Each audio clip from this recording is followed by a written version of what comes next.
말씀을 통해서 말씀 성취의 배경, 말씀 성취의 배경이라는 제목으로 하나님 말씀 증거하겠습니다.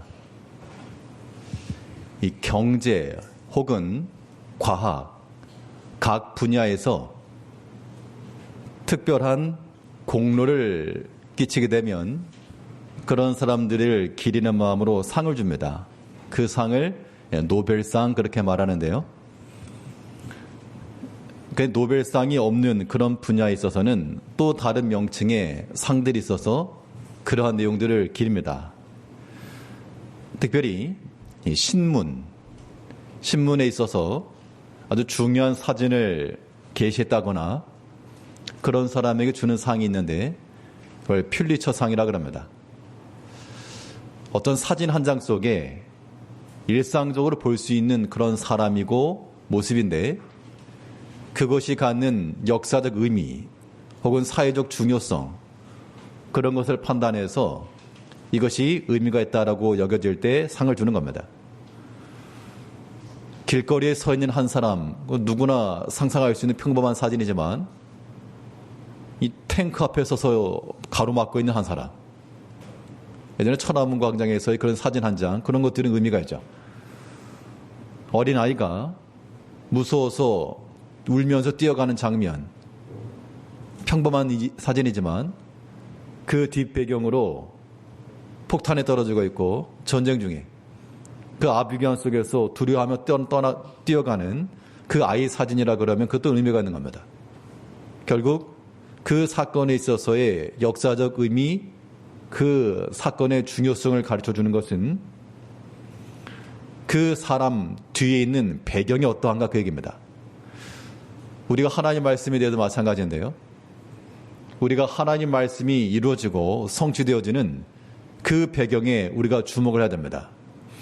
특히 오늘 본문을 보게 되면 세 가지 내용이 나오는데 첫 번째 내용은 요셉과 마리아가 아기 예수를 데리고 애굽으로 피난하였다라고 하는 내용이고, 두 번째 내용은 헤롯이 그 이야기를 듣고 속은 줄 알고 베들레헴에 있는 2살 아래 아이들을 다 죽였다라고 하는 내용이고, 그 세 번째는 헤롯이 죽었다함을 듣고 그 요셉 부부가 돌아왔는데, 그런데 아켈라오라고 하는 더 악한 왕이 됨을 보고 나사렛이라는 곳에 가서 찾았다. 이 세 가지 내용입니다. 그 오늘 성경을 자세히 보시면요, 이 세 가지 내용에 공통된 특징이 있습니다. 그러니까 마태가 이 마태복음을 기록하면서 이 세 가지 사건을 언급하면서 하고자 하는 메시지가 있는데 그 내용이 무엇일까? 한번 우리 찾아보겠습니다. 주의 깊게 읽어보신 분들은 아시겠습니다만 13절에서부터 23절까지 내용 중에서 세 가지 내용이 나오는데 그 내용 끝자락마다 공통적으로 이러한 말들을 붙여놨어요. 그 말이 결국 이 본문에서의 포인트가 되는 겁니다.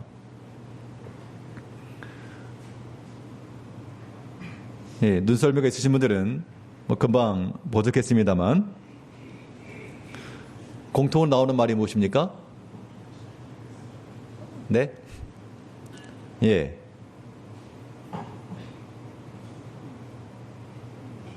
이루려 하심이니라. 이거 이루려 하심이라. 선지자를 통하여 말씀하신 바 이 말씀을 이루려 하심이라. 15절에도 보면 선자를 통하여 말씀하신 바 이루려 하심이라. 17절에도 선자 예레미야를 통하여 말씀하신 바 이루어졌느니라. 그리고 23절에도 선자로 하신 말씀에 이루려 함이라. 결국 하나님의 말씀이 이루어졌다라고 하는 것을 지금 말하고 있는 겁니다. 근데 구약에 있었던 사건을 가지고 지금의 신약의 관점에서 해석하고 판단하는 것인데, 오늘 보고자 하는 건 무엇인가 하면, 그러면 이 마태가 기록하였던 하나님의 말씀이 성취되고 실현되는 그 장면, 그 배경이 어떠한가, 지금 그 얘기입니다. 우리가 흔히 생각할 때는 하나님 말씀이 이루어졌어? 그러면 뭔가 아름답고 영광스럽고 분위기 좋고 그런 걸 연상하기 쉽지만 전혀 반대라는 겁니다. 하나님의 말씀이 예언되었던 그 말씀이 실현되었던 그 자리를 보니까 여기에는 우리가 생각하는 것 이상의 여러 가지 어려움과 역경이 있는데 이것을 보는 목적이 무엇인가 하면 그러면 이제 성경 내용은 그러하고 우리 개개인의 삶의 자리에서 만일 이와 동일한 배경, 이와 동일한 자리가 있다는 얘기는 곧 하나님의 말씀과 하나님의 뜻이 성취될 수 있는 그런 자리라. 그럼 우리는 그 자리를 회피할 것이 아니라 그 자리에서 오늘 본문에 있는 것처럼 그 말씀이 이루어짐이라. 하나님의 말씀이 실현되고 실천되는 것들을 우리가 경험해 나가야 한다는 겁니다. 그러면 어떠한 배경에서 주의 말씀이 성취되었는가? 우리가 주목할 만한 삶의 자리는 어떠한 자리인가? 오늘 본 말씀을 통해서 살펴보도록 하겠습니다. 첫째로 하나님의 말씀이 성취되는 그 삶의 배경은 광야의 시간을 지난 데 있습니다. 이 광야의 때, 광야의 시간을 지나는 이 자리가 하나님의 뜻이 실현되는 자리라. 이제 바꿔 말하면요, 우리가 광야의 때를 지난다 할 때는 그때가 슬픔과 괴로움의 때가 아니라 하나님의 뜻이 실현될 수 있는 자리라. 우리 인식을 그렇게 바꿔가야 됩니다. 광야의 때를 지나는 거니까요.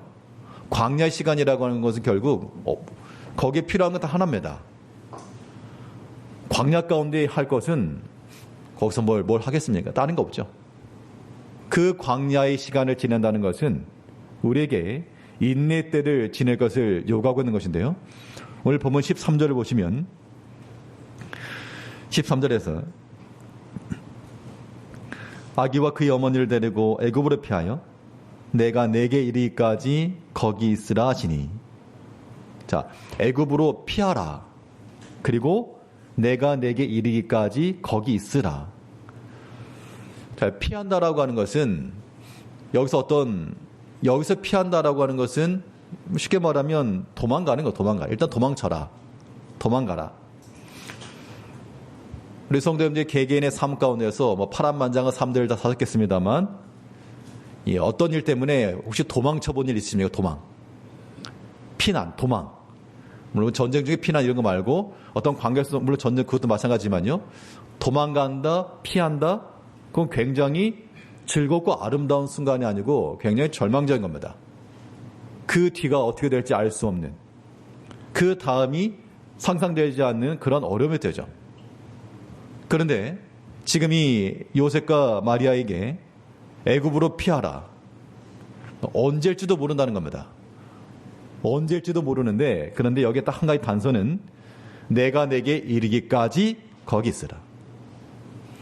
그러니까 하나님의 큰 뜻 가운데 지금 이 마리아와 요셉을 애굽으로 보내면서 돌아오긴 돌아올 건데 언제 돌아올 건지는 말씀하지 않으시고 그때가 될 때까지 거기 있어라. 그러면 이 요셉 부부는 하나님의 말씀 그대로 순종한다 그러면 아무튼 하나님께로부터 사인이 올 때까지는 거기 있었어야 됐습니다. 그런데 우리가 이런 모습을 볼 때마다 인내하면 되지, 광야 때를 지나면 되지라고 말하지만요. 이게 이제 우리 개개인의 문제가 되게 되면 굉장히 곤혹스럽고 긴 터널인 겁니다. 우리는 이미 성경을 통해서 모세가 40년 광야를 지났지만 하나님께서 80의 글을 사용하셔서 출애굽을 하셨다 라고 하는 걸 알기 때문에 40년 별거 아닐 수 있지만 그 개인에게 있어서 광야 40년이라고 하는 것은 그 뒤가 없는 겁니다. 상상할 수가 없는 거죠. 하나님께서 다윗을 기름 부으시고 왕을 세웠습니다.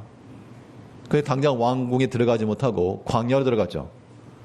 그 때가 언제가 들리는지 알 수 없는 그 길을 지났다는 겁니다. 우리가 하나님께로부터 여러 가지 이 광야 시간을 지날 때 우리 개개인마다 그런 시간이 있습니다. 그러니까 우리가 언제 끝날지 알지 못하는 이런 고난의 때, 고생의 때 이런 게 있죠. 그러면 우리는 그런 때를 맞이해가지고 우리 마음의 소망 다 떨어지고 낙심하며 원망함, 그렇게 사는 것이 하나님의 뜻을 이루는 길이 아니라는 겁니다. 비록 불확실하고 확정적인 무엇인가 없지만 여기 분명 내가 내게 이르기까지 그 때를 하나님이 정하시는 겁니다. 그래서 하나님의 시간인 거죠. 그래서 우리가 만일 이러한 어려움의 때, 광야 시간을 지낸다 하실 때, 그때 우리에게 꼭 필요한 것은 모든 인내의 마음을 가지셔야 되겠습니다. 언제가 될지 알지 못해요. 언제가 될지 알지 못하기 때문에 불안하고 두렵고 하지만, 그런데 하나님의 약속은, 하나님의 약속이 실현되는 그 시점에서는 때가 되면 단순간. 그러니까 우리가 하나님 믿는 백성들로서 오늘 본문에서 이 요셉과 마리아가 구약에 예언되었던 그 말씀이 실현되기 위해서 이런 광야로 들어갔고 또 그 때가 이르기까지 지냈는데, 우리도 이런 모든 하나님이 정하시는 이 연단의 시간, 이 때를, 인내의 때를, 연단을 잘 받아가면서 지내야 되겠습니다. 여기 한 가지 우리가 조심할 건 무엇인가 하면요, 우리가 하나님의 때, 하나님의 시간을 말하는데 이 시간을 누가 결정하죠? 그 때라고 하는 것은 하나님이 정하시는 겁니다. 근데 우리가 우리 스스로 때를 정하기 쉽다는 겁니다. 왜냐하면 이 때가 더 이상 내게 이루어지는 걸 원치 않고 고생스럽고 혹은 난 더 이상 감당할 수 없다, 그런 마음 가지고 이제 하나님의 때를 자기가 결정하려고 한다는 겁니다. 근데 그것은 큰 오류입니다. 오류. 사람이 자기 생각과 계획을 따라서 무엇인가 결정을 하려 해도요, 하나님의 때에 일이 되는 것은 특징이 있습니다. 하나님의 시간에 따라 일이 되어지는 것은 일이 참 자연스럽게 되고, 자연스럽다는 것은 전혀 생각지 않았던 방식으로 되기도 하고 전혀 안 될 것 같았는데도 되기도 하고, 그런 게 있고요. 그러니까 사람이 어떤 일을 하려고 그러면 일이 딱 맞아 떨어집니다. 상황도 딱 떨어지고. 그런데 사람의 계획이 그대로 실현되는가? 하나님이 나만 못한 하나님 아니시니까 우리는 이 모든 광야 시간을 지날 때마다 하나님께서 내가 내게 이르기까지 거기 있으라 하셨으면 또 하나님께서 사인을 주실 때까지는 그 인내의 때를 지나야 됩니다. 자, 인내 시간을 지낸다라고 하는 것은 그냥 가만히 있다는 그런 얘기가 아닙니다. 그 과정을 통해서 뭐 하라? 연단을 잘 받아라. 학생이 시험을 본다 그러면 당연히 그 과정 속에서 준비해 가는 겁니다. 준비한다라고 하는 것이 여러 가지 학업적 측면에서나 모든 면에 있어서 많은 훈련을 받고 연습을 해서 거기에 익숙해지도록 노력하라, 그런 얘기죠. 하나님께서 왜 우리에게 이러한 인내의 때를 주시는가? 우리가 좀 더 성장하고 좀 더 만들어지기를 바라신다는 겁니다. 그게 우리가 준비하는 거예요. 하나님께서도 주의 일에 쓰시려고 기다리고 계시는데 이게 좀 커야 말이죠. 좀 장성해야 말이죠. 멘탈이 좀 강해야지. 작은 시험 하나에 픽 쓰러지고 잃어버리면 어떻게 쓰임받겠느냐. 그래서 하나님께서 이 모든 어려움의 때를 주시면서 연단받아라, 준비해라, 준비되어라, 우리의 그런 연단의 시간을 주신다는 겁니다. 우리 그 무엇보다도 하나님께서 주시는 모든 광야 시간을 따라 우리 마음의 연단함을 잘 받아야 되겠습니다. 제일 중요한 게 우리 심적 상태인 거죠. 그래서 어떠한 일을 당하든 어떠한 일을 만나건 어떤 경우에서라도 우리 마음에 흔들림 없이 요동함 없이 견고하게 서 나가는 그 때가 이르기까지 하나님께서 우리를 훈련시키시고 단련하시는 겁니다.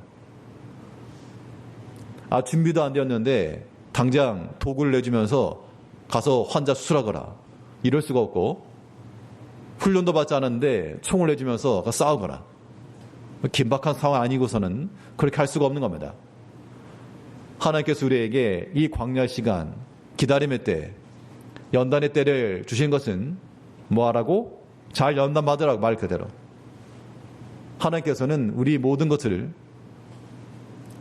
연단하시는 하나님이십니다. 연단 잘 받아야죠.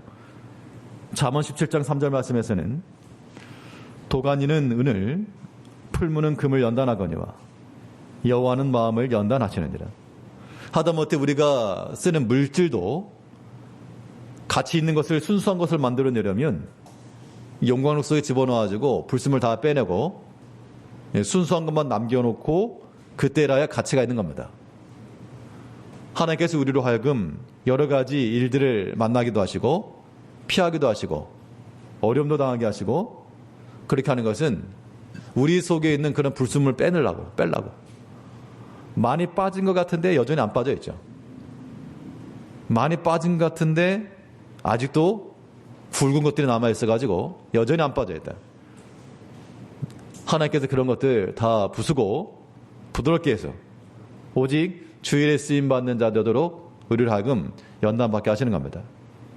이런 광야의 때를 만날 때마다 우리 마음이 기쁘거나 즐겁거나 그런 거 아니겠지만 그런데 한편으로 이런 때를 지나서 또한 하나님께서는 그의 하시고자 하시는 일들 또는 그의 약속의 말씀들을 이루어 가신다. 그 이제 우리가 생각할 바는 이 상황 속에서 우리가 지금 겪고 있는 일들 있잖아요. 당장 변화될 것 같지 않고 그 때가 언제인지 알지 못하겠고 그런 때라도 날마다 우리 마음이 견고해져야 되겠습니다. 흔들림 없이. 아무튼 영적 싸움이에요. 사탄은 참 악한 자가 돼가지고 우리의 작은 틈을 놓치지 않는 겁니다. 틈만 보이면 우리 속에 들어오려 하고 무너뜨리려 하고 우리 영적인 삶에 있어서 이러한 삶의 모습이 무너지지 않도록 항상 우리 마음을 견고하게 하시고요. 주일 하다가도 어떠한 일 가운데 쉽게 시험 들지 마시고 무너지지 마시고 그거는 하나님의 뜻이 이루어질 수 있는 배경이 될 수 없습니다. 어려움의 때이지만 그 인내의 때, 인고의 때 믿음으로써 연단 잘 받아가면서 하나님의 뜻이, 하나님의 말씀이 성취되는 것들을 경험해 나가는 우리 성도님들이 되셔야 되겠습니다. 둘째로 말씀 성취의 배경이 어떠한 자리에서 이루어지는가. 두 번째 기사는 헤롯에 관한 기사인데요. 헤롯이 2살 아래로 다 죽였다 그랬습니다. 그럼 그 소식을 들었을 때 요셉과 마리아의 마음이 어땠을까? 또 그 소식을 들은 그 백성들의 마음은 어땠을까? 왕에 대한 기대와 소망이 있겠습니까? 없죠. 저 왕 밑에서는 도저히 못하겠다. 저렇게 포악하고 잔인한 왕, 저 왕 밑에서 우리가 어떻게 살 수 있을까? 어떤 기대와 소망이 다 사라져버린 겁니다. 그런데 하나님께서는 모든 이 단절된 소망, 끊어져 버린 소망 중에서라도 하나님께서는 역사하신다 그런 얘기죠. 결국 하나님의 그 뜻을 성취하는 그 삶의 배경이라고 하는 것은 단절된 소망 중에서도 하나님께서 얼마든지 역사하신다. 그렇기 때문에 우리가 할 일은 무엇입니까? 내 생각과 내 계획을 보았을 때 이제 다 끊어졌다. 이제 더 이상 소망이 없다. 그런 마음이 들 때 우리의 사람의 생각들을 다 버리는 데 있습니다. 사람의 생각을 버리지 않으면요 하나님의 뜻을 이룰 수가 없다는 겁니다. 오늘 보면 16절을 보게 되면 헤롯이 박사들에게 속은 줄 알고 심히 노하여 그 때를 기준하여 2살부터 그 아래로 다 죽이니. 마태복음 2장 16절입니다. 그럼 헤롯 왕은 그 소식 가운데서 동방 박사들이 자기를 속였다 그렇게 생각한 거죠. 그리고 나서 심히 노하여 그 때를 기준해 2살 아래로 다 죽였다. 그러니까 이 소식을 들은 혹은 들었을 만한 모든 사람들로부터는 저렇게 포악하고 무도한 왕 밑에서 어떠한 일이 이룰 수 있겠는가. 개선의 여지가 없어 보인다는 겁니다. 이거 더 이상 기대할 것도 없다. 그런데 사람의 생각이 다 끊어지는 그 자리가 하나님께서 역사하시는 자리입니다. 어떻게 보면 사람의 생각이 소망이 완전히 끊어져 버려야 하나님께서 더 수월하게 역사하시는 경우도 있어요. 성경에 보게 되면 엘리야가 믿음의 대선지자죠. 아합과 이세벨의 그 우상 섬긴 것과 영적 싸움을 벌였습니다. 그 결과적으로 하늘에서도 불이 내려와서 그 모든 우상의 단상을 다 태우고 하나님 살아계심을 드러냈는데, 그런데 나중에 아합과 이세벨이 엘리야 죽이겠다고 하니까 엘리야가 도망갔습니다. 광야로 들어가지고 로뎀나무 아래서 더 이상 할 수 없겠습니다. 더 이상 못하겠습니다. 저 아합과 이세벨 도저히 어떻게 개선의 여지가 없고 도저히 방법이 없고 정말 끝입니다. 저런 사람들 밑에서 아무것도 할 수 없습니다. 완전히 다 끊어져 버린 건 소망이었다는 겁니다. 그런데 하나님께서 그 끊어져 버렸던 그 순간에서라도 까마귀를 통해서 역사해 주시고 또 그 선자에게 힘을 더하셔서 하나님의 일을 이루어 나가셨습니다. 그러니까 우리가 이 믿음 생활이라고 하는 것이요, 우리 마음속에서 주의 일을 이루고자 하는 그런 선한 마음이 있는데 그 선한 마음을 가지고 주의 종이 되어 일하는 것은 상관없지만 우리가 그런 주의 마음을 가지고 주의가 주인이 된다는 겁니다. 주인. 그 주인된 마음을 가지고 우리가 판단해 버리죠. 개선의 여지가 없다. 더 이상 소망이 없다. 더 이상 뭐 낙담이다. 근데 그런 자리가 하나님께 역사하시는 자리라고요. 우리가 생각할 때는 무엇인가 모든 조건이 완벽하고 모든 것이 다 구비되어 있고 그럴 때 하나님의 뜻이 실현되고 될 것 같지만 실상 그와 반대의 경우에 하나님께 역사하시는 일이 굉장히 많습니다. 그러니까 우리가 개개인적으로 마찬가지입니다. 내가 지금 형편이 어렵습니다. 내가 지금 예배드리고 한가롭게 예배드릴 그런 때가 아닙니다. 그런 말 할 때가요, 내가 지금 소망이 다 끊어졌고 내 개인으로나 내 건강으로나 가정으로나 내가 아무런 소망이 없습니다. 그런 때가 우리가 하나님 앞에 나서야 될 그런 때예요. 하나님이 일을 이루시는 것은 참으로 우리가 그런 극심한 환난과 어려움에 처했을 그때라도 얼마든지 역사하신 하나님이십니다. 이 믿음이 있는가? 그 믿음이 있어야 됩니다. 내 소망은 다 끊어졌지만 하나님은 얼마든지 이 마른 땅에서도 강을 내시는 하나님이요, 광야에 물을 내시고 사막에 강을 내시고 마른 뼈라도 그 살이 붙게 하실 하나님을 믿는 그 믿음이 사라지지 않으면 사람의 생각으로 다 끊어져 버린 그 단절된 소망 중에서라도 하나님께서 얼마든지 주의 약속을 이루실 수 있다는 겁니다. 오늘 본문에 그러잖아요. 그 헤롯이 모든 사람을 다 죽였지만 성경을 뭐라 말했는가 하면 이는 선자 예레미야를 통하여 하신 말씀을 이루려 하심이라. 그 사람의 극악무도하고 포악한 행위가 하나님의 뜻을 실현하는 계기가 되었다. 그러니 이제 우리는 어떠한 사람의 그러한 개선의 가능의 여지가 없어 보이는 그런 무기력함 혹은 포악함, 때로는 게으름, 이런 것들을 보면서 우리가 낙심할 필요가 없다는 겁니다. 왜냐하면 하나님께서는 그걸 통해서 역사하시니까. 그게 뭐 잘했다가 아니라 그런 사람들을 통해서라도 하나님께서는 또 그 다음에 역사하실 것이 분명하기 때문에 우리는 마음속에 언제나 하나님을 향한 굳건한 마음을 가져야 됩니다. 어떤 마음이요? 우리에게 더 유익하게 하실 하나님. 이것이 비록 내게는 소망이 다 끊어진 나로 하여금 낭만케 하고 낙담케 만드는 일이었으나 그러니까 이것을 통해서 하나님께서 내게 더 유익한 것과 내가 알지 못한 일 행하실 것이라고 하는 그 기대감, 그 믿음만 사라지지 않으면 하나님께서 얼마든지 역사하신다는 겁니다. 지금 아멘 한 분 하셨어요. 아멘 한 분. 이러한 우리 신앙적 체험이라고 하는 것은 이 체험이 왜 중요하냐면 그런 것들이 우리 가운데 체험이 돼야지만 또 그런 비슷한 상황이 왔을 때 우리가 똑같이 무너지지 않고 그 가운데도 믿음으로 견뎌낼 수가 있는 거예요.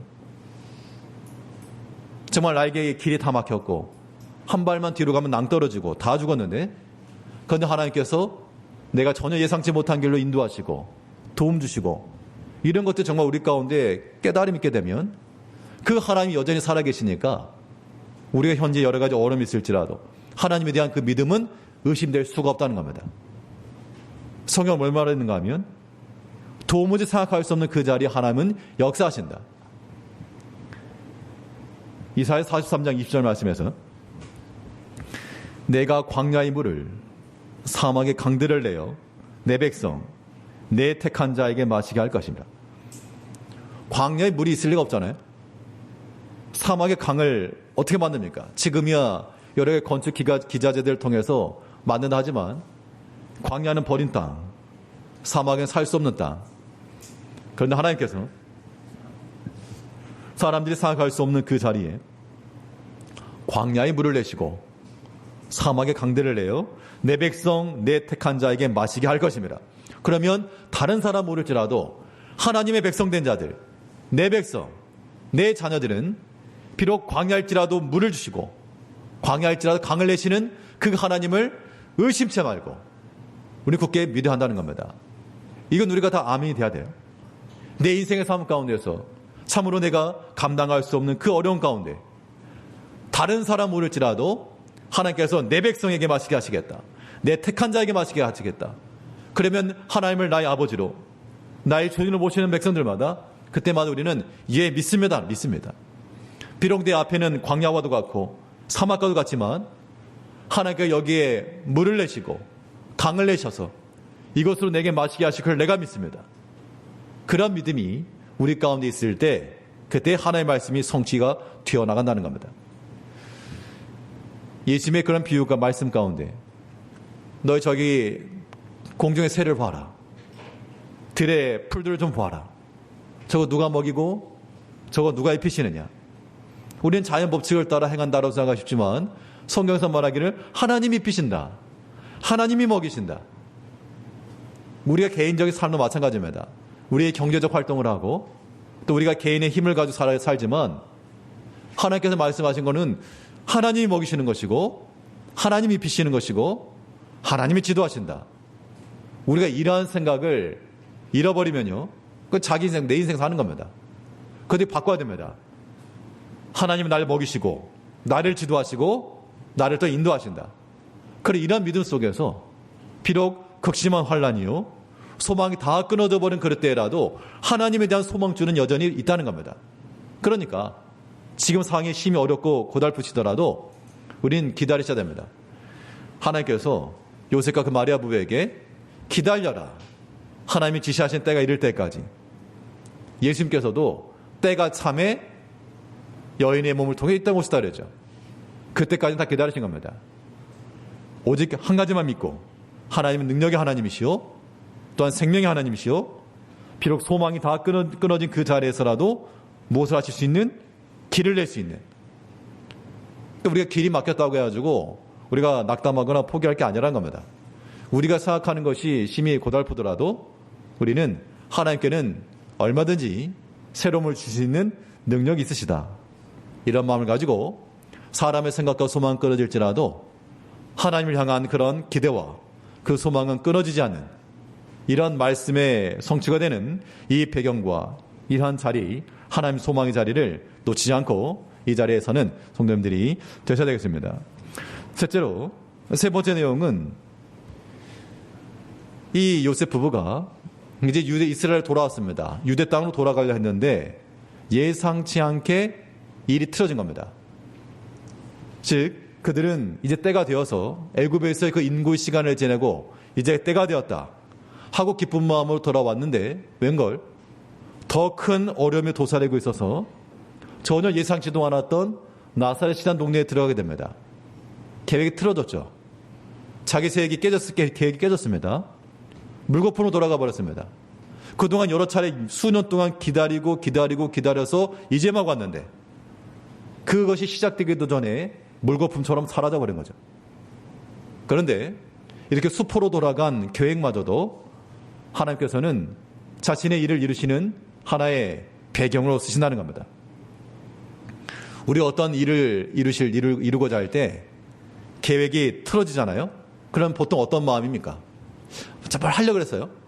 그 준비한 기간이 길면 길수록 그 계획이 틀어지고 일이 안 되면 굉장히 분노가 일어납니다. 그래서 보통 일반적으로는 싸움과 다툼이라고 하는 게 그렇게 일어나는 거죠. 내 생각이 하려고 그랬는데 생각대로 안 되고 이것을 가로막고 부딪히고 그러다 보니 부딪힘이 일어난다는 겁니다. 그런데 우리의 인생의 삶에 있어서 성공과 실패를 말할 때 내가 세운 계획대로 되었다고 해서 성공이다라고 말할 수 없습니다. 우리는 오직 어떠한 경우라도 하나님의 뜻을 찾고 그 하나님의 뜻이 많이 막혔다. 내가 생각하고 계획하던 그 뜻이 막혔다. 그럴 때는 하나님께서 내게 주실 또 다른 새로운 길을 찾아야 됩니다. 하나님의 새로운 뜻을 찾아야지 왜 내 계획이 막혔느냐 그거 지속하려 하다가는 그거 하나님의 뜻을 이루지 못한다는 겁니다. 오늘 보면 22절을 보게 되면 그러나 아켈라오가 유대 임금됨을 듣고 거기로 가기를 무서워하다니 꿈에 지시하심을 받아. 자, 22절에서는 21절부터 보면 이런 일이 있습니다. 요셉이 너희 생명을 찾던 데가 다 죽었다. 이제 가라. 그러니까 유대로 이스라엘 땅으로 들어갔는데, 당연히 유대 땅, 베들레헴, 고향이니까요. 거기로 가려고 그랬는데 그 고향 들어가기도 전에 아켈라오가 왕이 되었다. 아버지를 이어서 헤롯 대왕도 악한 왕이었지만 포악하였지만 그 아들 아켈라오도 굉장히 잔인했다 그럽니다. 사람 죽이는 거 아주 우습게 여겼다 그랬는데 그 아켈라오가 왕했다는 소식을 듣고 무서워한 겁니다. 안 되겠는데? 그러면 이거 완전히 애굽에서는 자신들이 살던 터던 다 정리했겠죠. 그러니까 다 정리하고 지금 들어오던 차에 아예 그 고향 들어가지도 못한 채로 지금 나사렛이라는 동네로 가게 된 겁니다. 나사렛이라고 하는 것은 이제 갈리 지역이죠. 그런데 전혀 예상치 않았던 그런 일정, 내 계획이 다 틀어져 버렸었지만 그런데 그 일들을 통해서 하나님께서는 또한 역사하신 겁니다. 나사렛이라는 동네에 가서 사시니 이는 선절하신 말씀이 이루려 함이라. 그러니까 우리 이런 걸 생각하게 되면 하나님 안에서 우리는 그냥 편안하게 마음을 먹으시면 돼요. 아무 생각 없이 사는 것도 잘못이지만 우리 어떤 계획을 가지고 나갔을지라도 일이 안 됐다? 그러면 우리가 굳이 비난하거나 그럴 필요가 없습니다. 물론 그 일을 성취함에 있어서 부주의했다거나 혹은 실수가 연발된다거나 그런 것 때문에 어떤 일이 이루어지지 않았다 그러면 우리 그것에 대해서 경고도 받고 그렇지 않으려고 노력해야 되겠죠. 그런데 그런 거 말고 우리가 어떤 세워놓았던 일들이 참으로 생각지 못한 방식으로 틀어질 때 하려고 했던 것이 안 되고 하지 않으려고 했던 것이 되고 그런 일도 많이 있죠. 그럴 때 우리가 가질 마음은 비록 내 계획은 틀어졌을지라도 하나님의 계획은 변함없이 실현된다. 나는 비록 실패했을지라도 하나님은 실패하지 않으신다네. 그런 마음이 우리 가운데 반드시 필요합니다. 그런 마음이 없으면요, 날마다 낙심해요. 날마다 자기 비하고, 날마다 사람이 우울해지기 마련이고, 우리는 어떤 상황에서라도 하나님의 뜻만 따라가면 되는 존재들입니다. 비록 내 계획과 내 주장이 있을지라도 그걸 뭐하지 말고 고집하지 말고. 그러니까 이게 사람의 계획성이라고 하는 것과 고집은 전혀 다른 겁니다. 어떤 경우는요,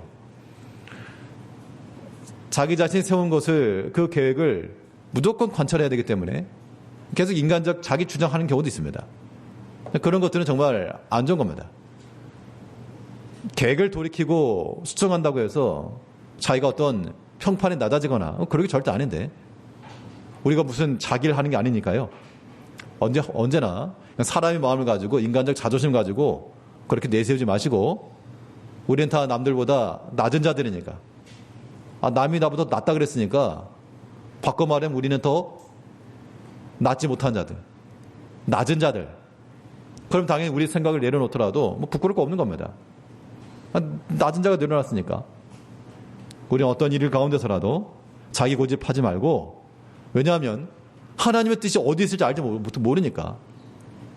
하나님에게 어디 있을지 알지 모르기 때문에 우리는 충분히 하나님께서 행하실 것을 인정하고 나가야 됩니다.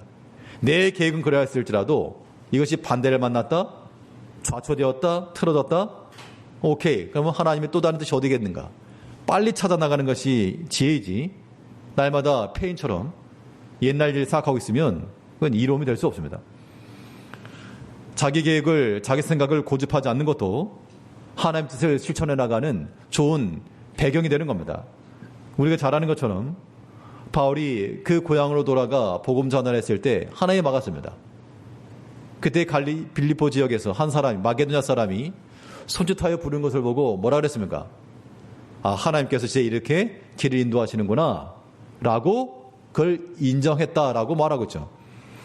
우리 사도행전 16장 10절 말씀에서 바울이 환상을 보았을 때 우리가 곧 마게도냐로 떠나길 힘쓰니 이는 하나님이 저 사람들에게 복음을 전하라고 우리를 부르신 줄로 인정하미로라. 그러니까 선교 계획을 세울 때 분명 허술하게 하지 않았을 겁니다. 그러나 하나님께서 허락지 않았을 때는 그거 다 내려놨습니다. 그리고 하나님께서 저들에게 가서 복음을 전하라 라고 우리를 부르신 줄을 인정하미로라. 그러니까 이 바울은 최소한 자기 고집과 자기 계획을 가지고 일을 하지 않았고 하나님의 계획을 가지고 일을 했던 겁니다. 하나님의 뜻 안에서 일을 이루려고 하는 사람은 때로는 내 생각과 계획이 어떻게 돼도 이루어지지 않아도, 이게 실천적으로는요, 우리가 교회 지역 생활하다 보면 우리 어떤 선한 목적을 가지고 일을 하다가도 어떤 일 가운데서 이게 틀어질 때가 있습니다. 막힐 때가 있거든요. 그럴 때 우리 마음속에서 계속 이 분노가 일어나고 다툼이 일어나고 그러면 그건 하나님 뜻이 이룰 수가 없습니다. 어떤 경우에라도 우리는 우리 마음을 열어야 되고요. 또 새로운 마음을 가져야 되고요. 또 자기 생각을 다 내려놔야 됩니다. 그런 마음을 가지고 나갈 때 비록 우리에게서는 실패와도 같지만, 왜냐하면 자기 뜻대로 안 됐으니까 실패죠.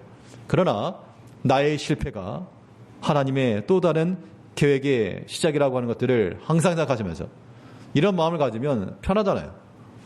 우리 마음 가운데 심령에 평화를 주신 하나님, 사람 욕심을 가지고 있으니까 거기서 평안하지 못하고 만족이 없고 계속 분노가 치미는 것이지, 모든 욕심 다 내려놓고요, 오직 하나님의 뜻만 따라가겠노라 라고 마음을 먹으면 우리는 깃털과도 같이 가벼운 겁니다. 심령의 평안함이 그렇게 오는 거예요. 이제 우리의 모든 하나님의 말씀이 성취되는 그 배경, 그 자리가 비록 고난의 자리였고요, 광야의 때였고요, 소망이 다 끊어지는, 기대할 것 하나 없는 그런 때였으나 하나님께서는 그런 때라도 다 주님의 뜻을 이루셨다. 이제 우리 모든 성도님들도 이런 때를 만날 때 낙담할 것이 아니라 하나님의 뜻이 이루어질 수 있는 좋은 기라 생각하셔서 믿음으로써 이 모든 때를 지나며 하나님의 새로운 뜻을 항상 찾아 나가시는 우리 모든 성도님들 되시길 바라겠습니다. 기도하겠습니다. 우리를 변함없이 사랑하신 아버지 하나님,